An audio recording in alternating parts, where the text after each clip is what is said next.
Muy bien, muchachos, continuamos con las clases de filosofía. En este caso vamos a hablar sobre el tema de la nociología. Yo soy su profesor Elio Ramos Parque y como saben estamos desarrollando el balotario de primera oportunidad de la Universidad Nacional San Antonio Abad del Cusco. Muy bien, vamos a entrar entonces a este tema muy importante que se llama la nociología. La nociología, ¿no? La palabra proviene de dos voces griegas, ¿no? Que son gnosis, que es el conocimiento, y logos, que viene a ser el estudio tratado.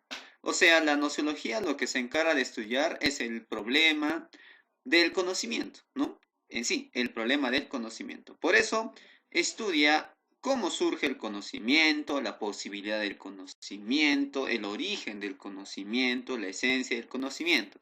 Por ende, la nociología se encarga de estudiar al conocimiento. Ahora, el problema del conocimiento gira en torno al interrogante de ¿es posible el conocimiento? O sea, ¿es posible conocer las cosas? ¿Y cómo es posible ello? ¿No? Es una de las preguntas tan trascendentales dentro de la nociología.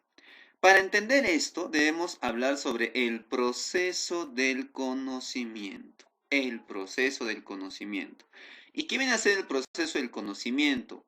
No, la noción de conocer. La noción de conocer es un proceso psíquico. O sea, es un proceso psíquico que tiene que ver con aprender mentalmente las cosas, ¿no? Este proceso psíquico lo realizamos cuando somos sujetos cognoscentes. Solamente los sujetos cognoscentes pueden generar un conocimiento, ¿no? Y elaborar conocimientos libres, ¿ya? Ahora, este proceso del conocimiento se da en la noción de la aprehensión o captación mental de una cosa. O sea, ¿cómo es esto? O sea, el proceso del conocimiento, que es un proceso psíquico que tiene que ver con un proceso mental, se da cuando nosotros aprendemos o captamos mentalmente una cosa, ¿no? Su propiedad, un hecho, un fenómeno, un objeto cognoscible, ¿no? Es cuando nosotros, que somos los sujetos cognoscentes, ¿ya? Aprendemos o captamos mentalmente un fenómeno, una propiedad, un objeto en todas sus características y lo vamos a llevar todos esos datos conocidos, ¿no? Aprendidos por nuestros sentidos hacia nuestro cerebro. Ahí se va a almacenar. Por eso la palabrita aprehensión significa conocer, captar, atrapar, enclaustrar, ¿no? Por eso la aprehensión es la acción de coger, atrapar, conocer una cosa, pero en forma mental, ya, en forma mental.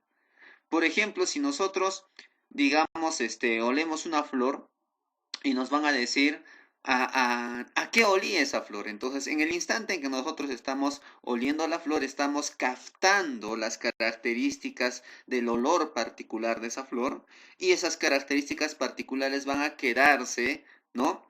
En nuestro cerebro. Estamos captando, ¿no? Estamos enclaustrando todos esos datos en nuestro cerebro. Entonces, en ese proceso estamos dándole el proceso de aprehensión, estamos aprehendiendo. De ahí viene la palabra aprender.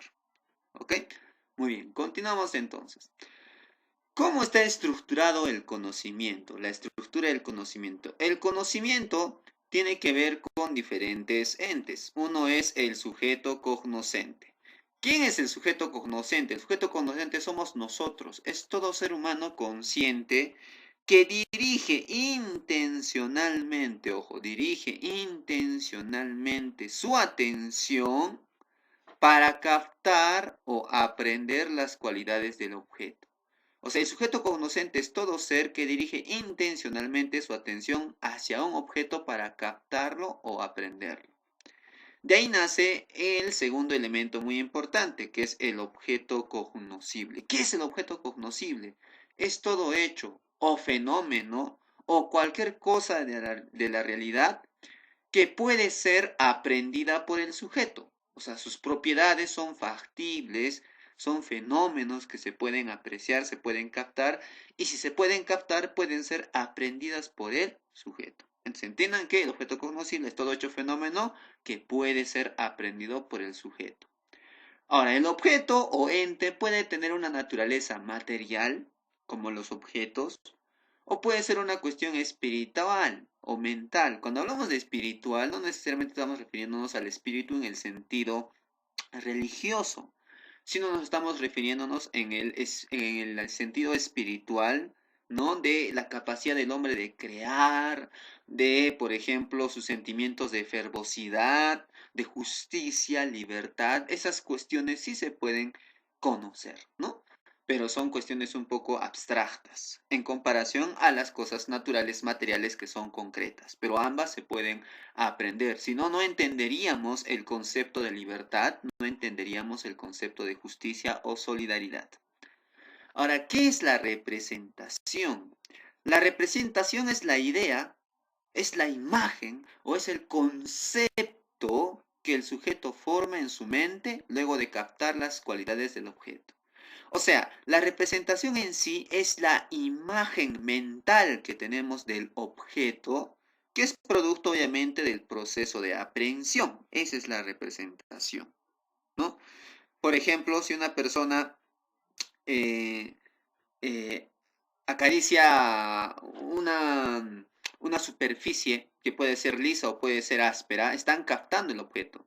Entonces, cuando le preguntan cómo era la superficie era áspera, la superficie era lisa. ¿Por qué me estás hablando eso? Porque eso ya es la imagen mental que tú tienes del objeto que previamente lo has captado. Ahí nace la representación, ¿no? Es la imagen mental que tenemos del objeto luego de haber sido captado, ¿no?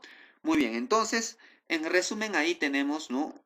¿No? ¿Qué vienen a ser la estructura del conocimiento? Entonces, la estructura del conocimiento siempre tiene un sujeto cognoscente, que somos nosotros, los seres humanos, los cuales dirigimos nuestra atención intencionalmente hacia un objeto cognoscible. ¿Con qué razón dirigimos nuestra intención?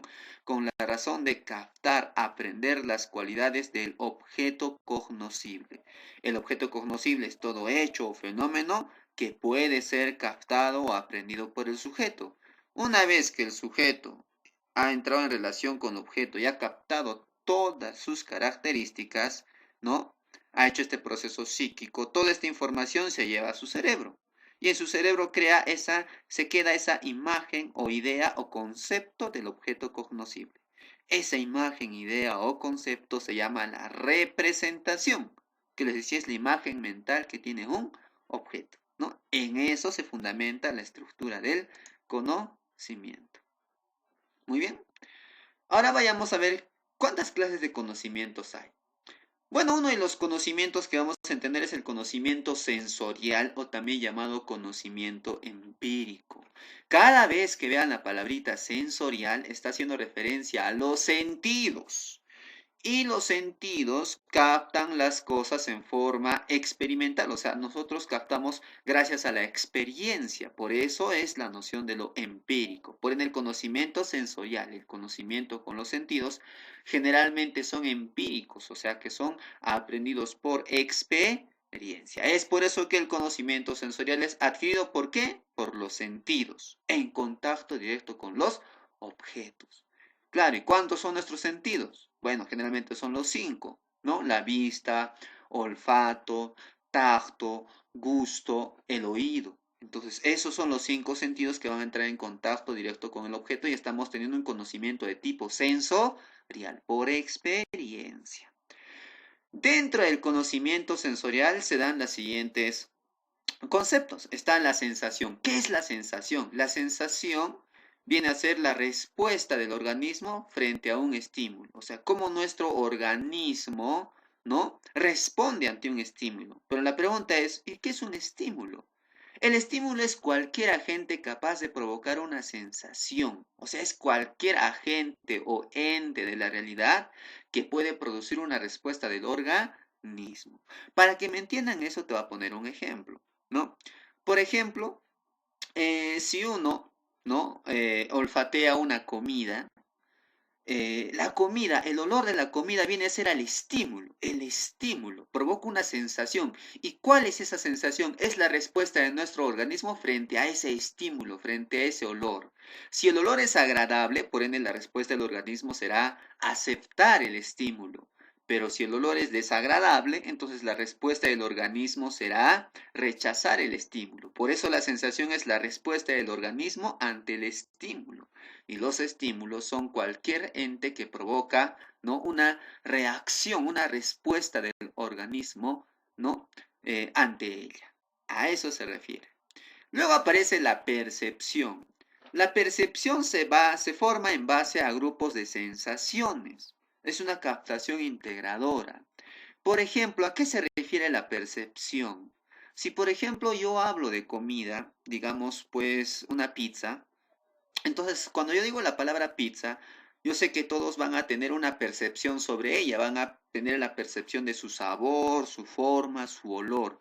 Pero ¿de dónde salió este grupo de sensaciones? Justamente fue porque anteriormente ya hemos tenido una experiencia con ese alimento. Por ende, todo ese conjunto de experiencias, todo ese conjunto de sensaciones nos la daría de una percepción. Entonces, si digo la palabra pizza, ustedes tienen la percepción de que esta es agradable antes de haberla consumido, ¿no? Porque justamente se basan en grupos de sensaciones. Y luego viene la representación, que como sabemos, la representación es la evocación de las percepciones anteriores, o sea, es aquello que está en nuestra cabeza.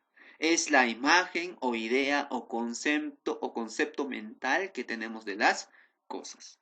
Esos son 4 puntos importantes dentro del conocimiento sensorial. Entonces, recuérdense, la sensación es la respuesta del organismo ¿frente a qué? Frente al estímulo. ¿Qué era un estímulo? Un estímulo es cualquier agente o ente capaz de provocar una sensación, una respuesta del organismo. ¿Qué era la percepción? Era un grupo de sensaciones. ¿Y qué es la representación? Es la imagen, idea o concepto mental que tenemos de las cosas. En eso se resume el conocimiento sensorial o empírico. El otro tipo de conocimiento viene a ser el conocimiento lógico o también llamado el conocimiento racional. Si estamos hablando del conocimiento racional, obviamente estamos hablando de aquel que no tiene que ver con el uso de los sentidos, sino más bien son aquellos conocimientos adquiridos por la razón, por nuestro pensamiento. El conocimiento lógico racional es aquel que se deduce, se infiere, se obtiene analizando o sintetizando las cosas. Por ende, dentro del conocimiento lógico racional, generalmente los objetos que van a estudiar son objetos ideales, símbolos, como en las matemáticas. ¿Ok? Muy bien. Dentro del conocimiento lógico también van a surgir ciertos conceptos. Primero está el concepto propiamente dicho. ¿Qué es el concepto? El concepto es el material lógico. Es la idea, ojo, es la idea precisa que se tiene sobre un determinado objeto de la realidad. Ojo, la idea precisa que se tiene sobre algo. Eso es un concepto. Por ejemplo, si digo el concepto caballo, todos imaginaron un caballo. Ya, entonces, eso es el concepto caballo, la imagen mental que tú tienes de caballo. Ojo, el concepto es diferente a la definición. ¿Por qué? El concepto es la idea precisa que se tiene de algo, esa imagen mental que tú tienes de algo. Si digo caballo, tú te imaginas un caballo. Ese es el concepto. En cambio, la definición es una cuestión muy diferente. La definición ya es explicar, poner límites al concepto. Por ejemplo, la definición de caballo, ¿qué sería? El caballo es un ser vivo, cuadrúpedo, mamífero, de la raza de los equinos. ¿Qué estamos haciendo ahí? Estamos definiendo, estamos poniendo características al concepto de caballo. Por ende, concepto con definición son dos aspectos diferentes. Hay que saber diferenciarlo. Muy bien. Entonces, el concepto que era es la imagen o la idea que se tiene sobre algo, la idea precisa que se tiene de algo. Luego tenemos el juicio. El juicio es el acto de negar o afirmar un contenido. El juicio es negar o afirmar algo, eso es un juicio, ¿no? Por ejemplo, si decimos, ¿qué es robar? ¿Es bueno o es malo? Entonces estamos negando o afirmando la noción de robar. Estudiar, ¿qué es? ¿Es bueno? ¿Es malo? ¿Es correcto o es incorrecto? ¿Qué estamos haciendo? Estamos elaborando un juicio. Ese juicio niega o afirma algo. Por ende, esos son los juicios. Ahora, ¿qué es el razonamiento? El razonamiento es una operación mental que obviamente se da en nuestra cabeza, que se basa en premisas y conclusiones. Eso es un razonamiento. Te voy a poner un ejemplo, ¿ya? Si te ponen un ejemplo de razonamiento verbal, ¿no? Digamos las analogías, obviamente la analogía tiene en el principio una premisa, ¿no? Una premisa. Y obviamente las alternativas vienen a ser posibles conclusiones. Por ende, cuando tú vas a ver la premisa y vas a buscar la respuesta dentro del ejercicio de razonamiento verbal, justamente lo que tú estás haciendo una operación mental que está basada en una premisa y que terminará generando una conclusión. Ahí está pues el razonamiento verbal. Lo mismo pasa con las matemáticas, ¿no? El razonamiento matemático o en cualquier aspecto de la vida. ¿No? Cualquier aspecto de la vida, si tienes un problema, ¿no? Tú vas a ver el problema que viene a ser tu premisa y vas a buscar una solución. Una solución, vas a buscar muchas soluciones y te quedarás con una. Ahí viene la conclusión. Pero ¿cómo has hecho esto? Has hecho toda esa operación razonándolo, ¿no? Has hecho una operación mental para solucionar un problema, generando una conclusión. Entonces el razonamiento no solamente se puede ver en el razonamiento verbal o matemático. Generalmente razonamiento, esta operación mental basada en premisas y conclusiones, la desarrollamos constantemente.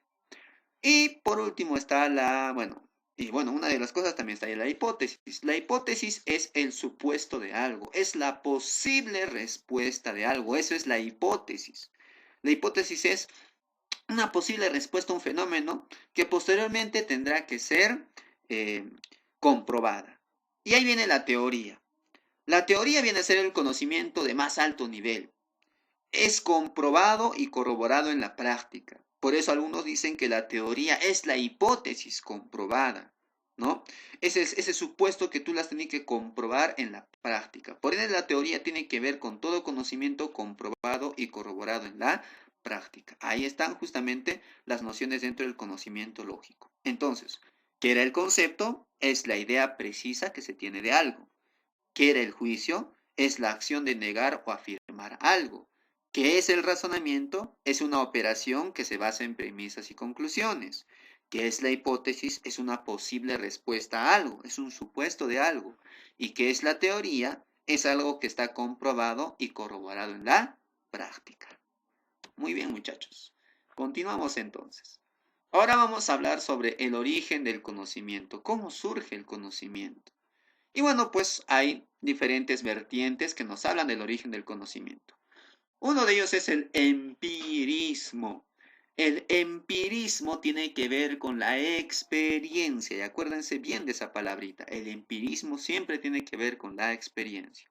Por ende, si estamos hablando de esto, ¿qué nos querrá decir? Pues que la única fuente del conocimiento, que el origen del conocimiento es la experiencia, que todo se logra gracias a la experiencia.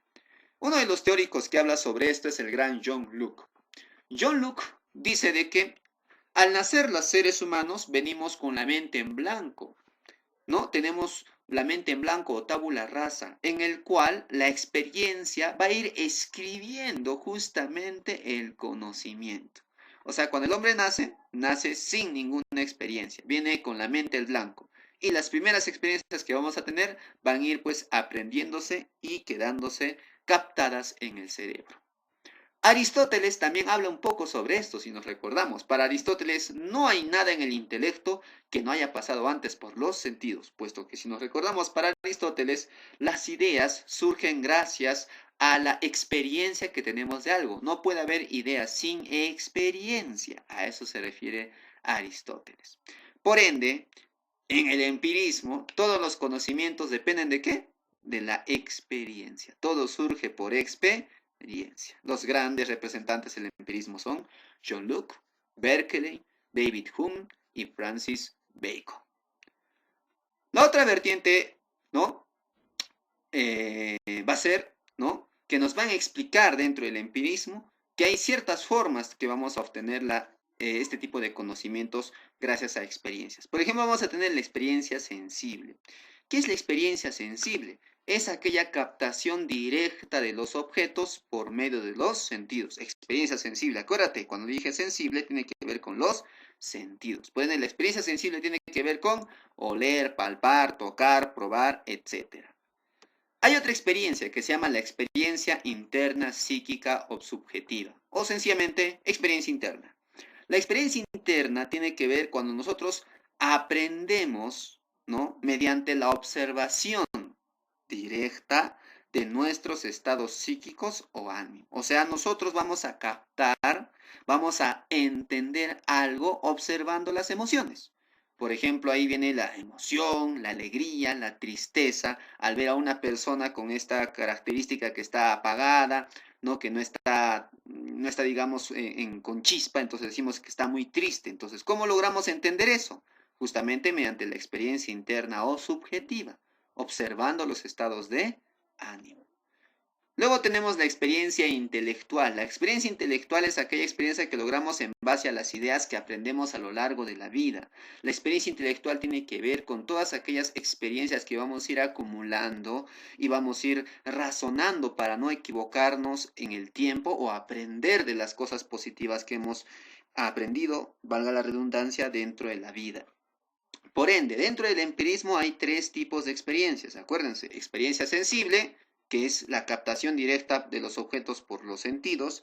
Experiencia interna o subjetiva, que es aquella que lo aprendemos por observación de estados de ánimo. Y la experiencia intelectual es aquella que aprendemos a lo largo de la vida. Muy bien, continuamos. Otro de las teorías que hablan justamente sobre el origen del conocimiento es el racionalismo. El racionalismo tiene que ver con la razón, el uso de la razón. Por ende, para los racionalistas, la única fuente del conocimiento obviamente es la razón. Es aquella que tiene que ver con el pensamiento. Por eso ellos dicen que solo un conocimiento verdadero o válido o correcto es lógicamente verdadero si es universal. O sea, si es válido para todos y está comprobado, ¿no? Racionalmente, ese es el verdadero. Y para los racionalistas no podemos fiarnos de los sentidos porque nos han engañado anteriormente. O sea, los sentidos también pueden darnos datos falsos. ¿Y cómo es esto? Te voy a poner un ejemplo. En época de heladas, como sabemos acá en la sierra hace bastante frío. Si, por ejemplo, si salieras muy temprano a estudiar, ¿no? Te haría mucho frío, tu cuerpo tendría pues una temperatura no muy fría. Llegarías a tu casa, abrirías el pilón y al salir el agua sentirías que el agua tiene una temperatura caliente. Y tu hermano acaba de despertarse, va al mismo pilón que el tuyo, abre el caño y el agua que sale para él es fría. Por ende, para ti es caliente y para él es fría. Entonces, ¿qué es el agua en sí? Entonces, ahí viene que a veces los sentidos pueden jugarte malas pasadas. Por eso, para los racionalistas, no hay que fiarnos de los sentidos, sino más bien hay que tratar de ver la razón de la explicación racional de ese fenómeno. Por eso los racionalistas buscan o dicen que el conocimiento proviene de la razón, ¿no? Producto del pensamiento humano. Por ende, la única vía para obtener el conocimiento es la razón. Esto lo dicen los racionalistas. Los más grandes representantes del racionalismo son Descartes, Baruch Spinoza, Gottfried Leibniz. Y hay otra vertiente muy interesante que es el criticismo. El criticismo está planteado por el señor Emmanuel Kant y él dice que no está ni a favor de ni el racionalismo ni del empirismo, sino para los criticistas ambos son necesarios en el conocimiento.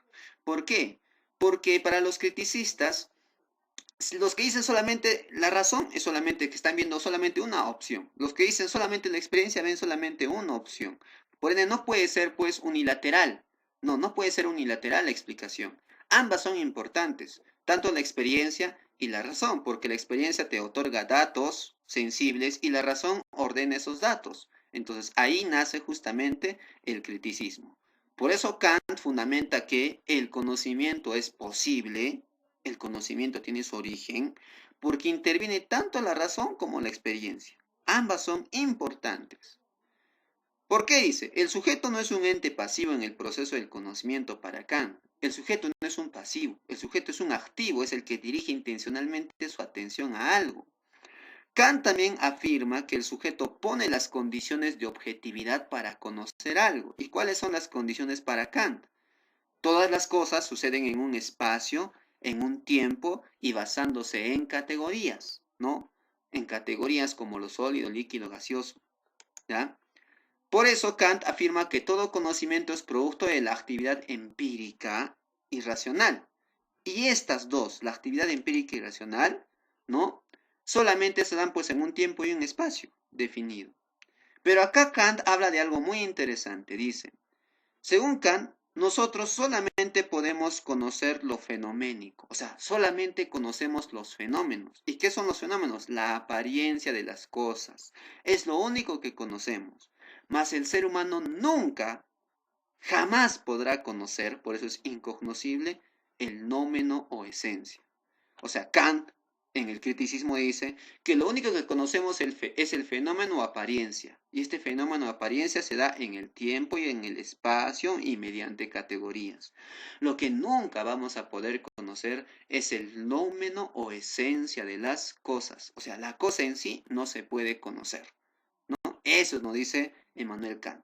Pero ojo, para Emmanuel Kant, el conocimiento tiene su origen, ¿no? Gracias a la combinación de razón y experiencia. Por eso, Kant dice, no hay experiencia sin razón, ni razón sin experiencia. Con esa frase, Kant ya nos está, ¿no?, aclarando esta parte del criticismo. Ahora vayamos a la esencia del conocimiento. ¿Qué es el conocimiento en esencia? Y bueno, pues acá hay diferentes vertientes también. Una de ellos es el idealismo subjetivo. El idealismo subjetivo tiene como uno de los máximos representantes a Berkeley. Berkeley se le conocía como solipsista. ¿Y qué es el solipsismo? Es la noción que habla de que dice que solo yo existo, o sea, solamente el ser existe y gracias a esa existencia las demás cosas existen. Por eso, solo yo existo, eso mencionaba Berkeley. Por ende, ¿qué dice el idealismo subjetivo? Basándose en lo anterior mencionado. Dice que el sujeto es el que determina el conocimiento, o sea, el sujeto es el que pone las condiciones del conocimiento. En ese sentido, el objeto existe en cuando exista una conciencia que lo perciba. ¿Qué nos quiere decir con esto Berkeley? Sencillo, que algo existe siempre que haya alguien que lo perciba. Pues si no está percibido por alguien, eso sencillamente no existe. A eso se refiere pues Berkeley. Por eso dice, siempre que se hable de la realidad, es que ya se la conoce. O sea que es la realidad para nuestra conciencia. Si es que no se conoce, por ende no es la realidad. Te voy a poner un ejemplo. A ver, imagínense que ustedes entran a una habitación y está con las luces apagadas y está en total oscuridad. Y como no ves nada, para ti supuestamente esa habitación está vacía. No percibes nada. Y enciendes la luz y recién ves que en esa habitación había una carpeta. Por ende, esa carpeta que antes no existía para ti porque no la percibías, no existía. Ahora que viste y la percibiste recién, entonces esa carpeta recién existe. ¿Pero quién le da la existencia? El hombre. A eso se refiere Berkeley, con la noción de que es el sujeto quien determina el conocimiento, que algo existe siempre en cuando sea percibido. Por eso el conocimiento lo proyecta el sujeto desde su mente, ¿no? Eso nos quiere decir. Luego está el idealismo objetivo. Los máximos representantes sobre esto vienen a ser pues el gran Platón y el señor Hegel. ¿Qué dice el idealismo subjetivo? Dice que el conocimiento proviene de un espíritu superior, ¿no? Suprasensorial, que el conocimiento proviene de un mundo que está fuera del hombre, al cual el hombre recurre a ese mundo suprasensorial o espíritu superior para entender mejor las cosas. Platón, hablando de esto, nos menciona de que el conocimiento es el recuerdo o reminiscencia de los arquetipos perfectos que se encuentran ¿dónde? En el mundo de las ideas. Por eso para Platón, ¿no? El conocimiento es el recuerdo, la reminiscencia sobre aquellas cosas que las observamos en el mundo de las ideas. En cambio, para Hegel, el conocimiento es la manifestación. ¿De quién? Del desenvolvimiento del espíritu absoluto. Ese espíritu que está allí y que rige la esencia de todas las cosas mediante su movimiento, ¿verdad? Entonces, ambos hablan pues de elementos que están fuera del hombre, pero a los cuales el hombre recurre para poder entender mejor las cosas. Pero obviamente esas cosas son ideales. Y luego está el materialismo. El materialismo, como sabemos, esta es una vertiente defendida por Marx y Engels. ¿Qué dicen los materialistas? El fundamento del conocimiento lo constituye el mundo material. Y el mundo material es lo mismo que la realidad. O sea, la realidad es materia. Y por ende, el conocimiento, ¿no?, se da gracias al contacto del hombre con la materia. Ahí nace el conocimiento. Por ende, el hombre conoce objetivamente el mundo que lo rodea. El hombre puede captar todo lo que está en el mundo, puesto que es tangible, es algo objetivo, puede ser estudiado. Por eso dice que el mundo material tiene una existencia independiente de la conciencia humana. O sea, para los materialistas, el mundo existe independientemente de la conciencia del hombre. ¿No? Si el hombre se muere, no hay ningún problema, el mundo va a seguir existiendo. Y por ende no necesita el mundo del hombre para existir. Siempre ha existido, existe y seguirá existiendo. Por ende no necesita del hombre para que le otorgue la característica de existencia. Y como siempre ha existido, por ende el mundo es factible de ser conocido. Ahora viene una tendencia interesante que viene a ser el fenomenalismo de Kant. Para Immanuel Kant, como ya anteriormente hemos hablado, él menciona que solamente nosotros podemos conocer el mundo en apariencia. O sea, solamente conocemos el fenómeno, mas nunca podemos conocer la cosa en sí, el nomen. O sea, solamente conocemos la apariencia de las cosas, mas no conocemos la esencia de las cosas. A eso se refiere el señor Immanuel Kant. Muy bien, muchachos, eso fue todo por esta clase. Nos vemos en la próxima y se despide de ustedes vuestro profesor Elio Ramos Parque. Hasta la próxima.